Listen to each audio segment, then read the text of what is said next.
सो जो चीटर्स थे और ने जो राजा का कहा कि राजा का न्यू सूट रेडी हो गया है, जो एज ए वीवर्स बने हुए थे उन्हें कहा राजा का न्यू सूट रेडी हो गया है। अब emperor all his barons then came to the hall. राजा और उसके सेवक जो थे, सब काम करने वाले लोग थे, वो हॉल में आए। The swindlers held their arms up if they held something in their hands and said, "These are the trousers." क्या कहा? This is the coat. उन्होंने अपने हाथ में ऊपर किए और दिखाया ये राजा का ट्राउज़र है। And this is the coat. ये कोट है। This is the cloak. This is the cloak है राजा का जो कोट में लगाया जाता है। And so on. They all are light as cobweb, and one must be feel as if one had nothing at all upon the body, but that is just a beauty of them. ये सब इतने हल्के हैं, इनको पहनने पर ऐसा लगेगा कि आपने बॉडी के अंदर कुछ भी नहीं पहना है। वो राजा के साथ क्या चीट कर रहे थे, उनके पास कुछ भी नहीं था, ऐसे हाथ उठा कर बोला ये कोट है, ये ट्राउज़र है, ये टाई है, और बोला कि आप जो भी पहन रहे हो उसका कोई भी वेट नहीं होगा, पहनने के बाद आपको फील होगा कि आपने कुछ भी नहीं पहना है, यही इसकी ब्यूटी है। इंडीड सेट ऑल द कॉटरीज, सभी सेवकों ने कहा, कोर्ट के लोगों ने कहा भाई ठीक है, but they could not see anything, that there was nothing to be seen. लेकिन उसको वहाँ पर ऐसा कुछ भी नहीं दिखा उन सबको कि वो कोई चीज़ देख सके। पर कोई भी नहीं कह रहा था कि हमें कुछ नहीं दिख रहा, बिकॉज जो जिसको नहीं दिखता वो स्टूपिड होता और वो व्यक्ति कोर्ट कहीं भी कोई भी काम करने के लायक नहीं होता। Does it please your majesty now to graciously undress, said the स्विंडलर्स।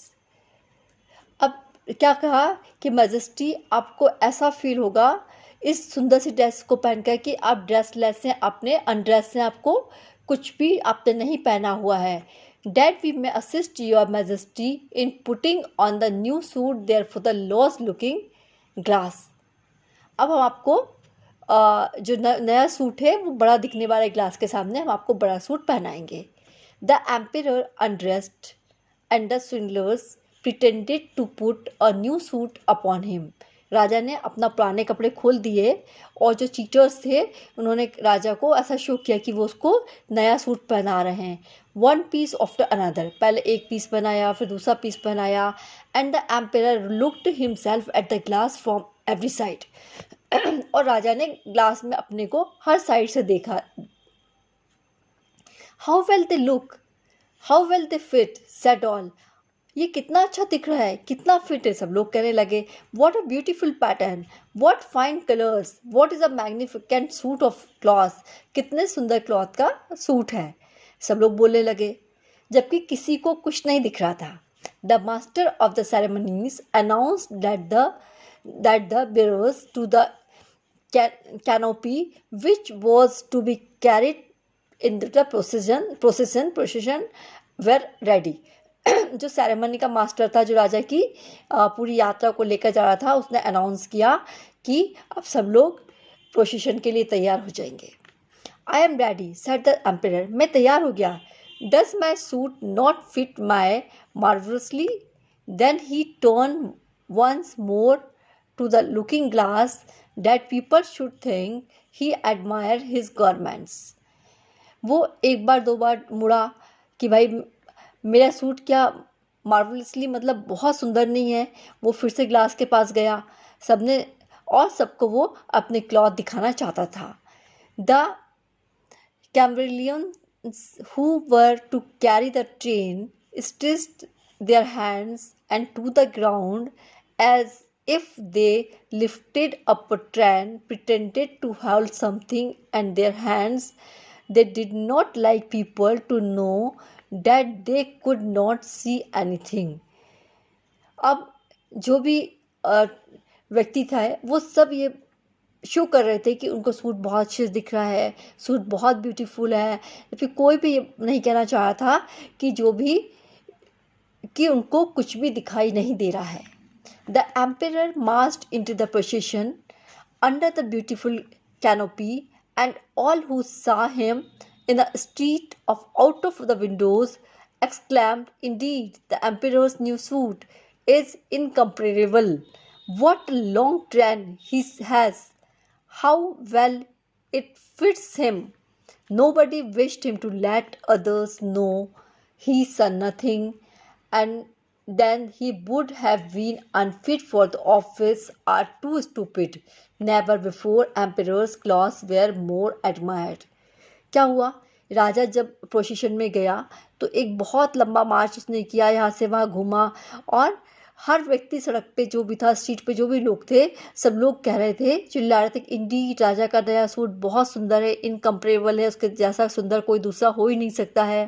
What a long train he has, उसके how well he fit him, उसके ऊपर कितना फिट है।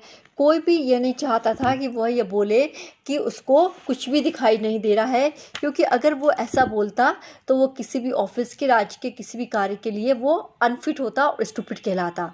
इसलिए कोई भी एम्पायर्स के क्लॉथ्स को सब एडमायर करते, बहुत सुंदर क्लॉथ्स हैं। But he has nothing at all, set a little child at last.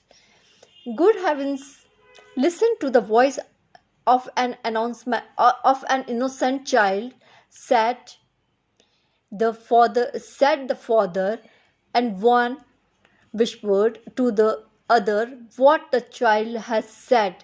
But he is nothing on at all, cried at last, and the whole people. That made a deep impression upon the emperor, for it seemed to him that they were right. But he thought to be himself, now I must bear up to the end. And the chamberlains walked with still greater dignity, as if they carried the train which did not exist. अब क्या हुआ? But he had nothing at all, on at all. राजा की dress बहुत सुंदर है, बहुत सुंदर है, सब लोग कह रहे थे, लेकिन उस बच्चे ने क्या, राजा ने तो कुछ पहना ही नहीं है। क्या कहा छोटे से बच्चे ने? एक लिटिल चाइल्ड ने बोला, good heavens, listen to the voice of the innocent child. की आवाज़ सब जगह चली गई कि राजा ने तो कुछ पहना ही नहीं है। वो अपने बच्चे को, वो अपने फादर से बात कर रहा था। Child said, but he has nothing on at all, उसने कुछ भी नहीं पहना है। Cried at last the whole people. The made a deep impression upon the emperor, इससे राजा के ऊपर बहुत प्रभाव पड़ा। For it seems to that have were right, उसको समझ में आया कि जो बच्चा बोल रहा है वो सही हो रहा है। Now I must beer up the end the chamberlains walked to the with still greater dignity, us as they carried the train which not exist। और जो ट्रेन कुछ एग्जिस्ट भी नहीं करती थी, कोई ड्रेस भी नहीं थी, उसे समझ में आया राजा को कि यहाँ पर उसने कुछ भी नहीं पहना है। तब राजा को ये चीज़ समझ में आई। अब हम नेक्स्ट क्लास में इसके क्वेश्चन आंसर्स करेंगे।